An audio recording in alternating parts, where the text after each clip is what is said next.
there, good afternoon and welcome to today's Kingston Library Teen ebook review. I'm Fran and the book I'm going to be reviewing today is Shiver by Maggie Stiefvater. I did mention I was going to try and review all of Maggie Stiefvater's books and I'm determined to get there. This is the first series of Maggie Stiefvater's that I first ever discovered, and it's probably my favourite. It's really original and it's really different.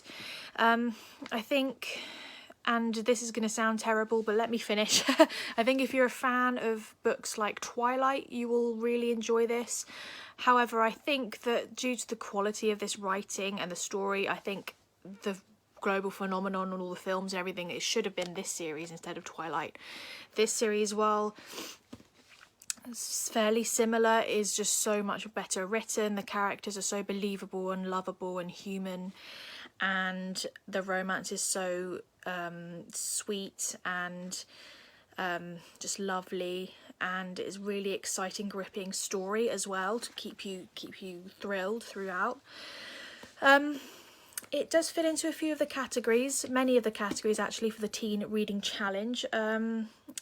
Some of the editions of the book, not mine, but some of them are blue, so it could be category 5 depending on the edition that you have. Number 7, as this is the first in a series, it's a trilogy with a 4th book as a spin-off to do with some of the background characters, but the main series is a trilogy. Number 9, which is a book set in another country. Number 10, a book with myths and legends, just like all of her other books. And number 12, which is a book that's been shortlisted for some awards. This book has actually won about 24 awards.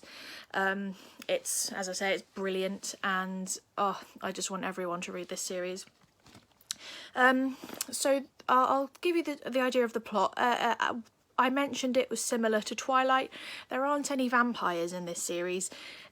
Instead, it's werewolves.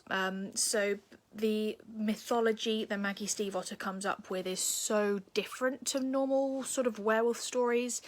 It's really different and it's really unique, and I really enjoy it. It's set in a small town in Virginia, just like a few of her other stories as well. Virginia seems to be a place that she really loves, so she sets a lot of her stories there. And it's about 2 main characters. There's a young woman named Grace and a young man named Sam. Grace is a girl who lives with her parents on the outskirts of town, bordering this humongous forest, and she knows that there's been a pack of wolves living in this forest for as long as she can remember. When she was a child, she was actually attacked by these wolves and nearly killed.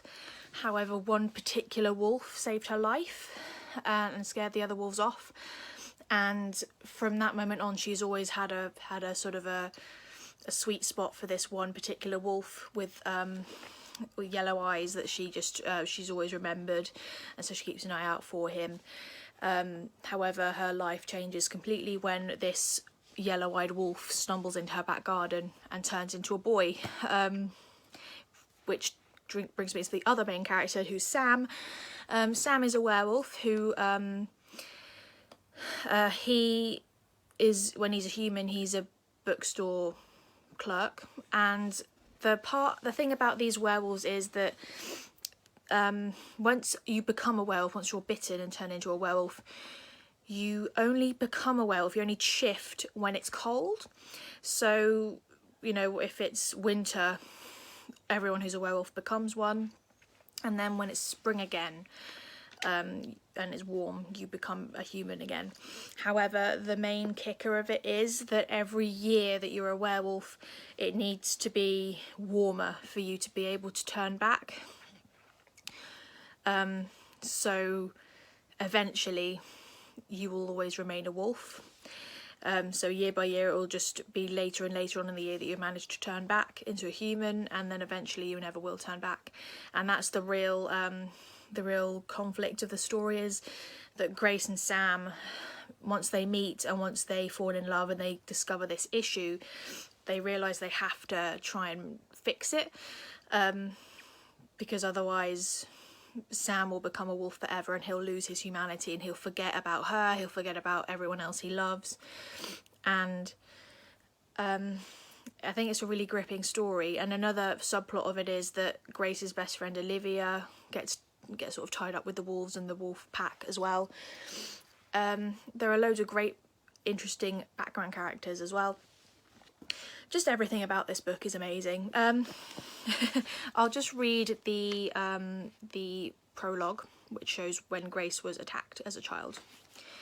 Chapter 1, Grace, -9 degrees. I remember lying in the snow, a small red spot of warm going cold, surrounded by wolves.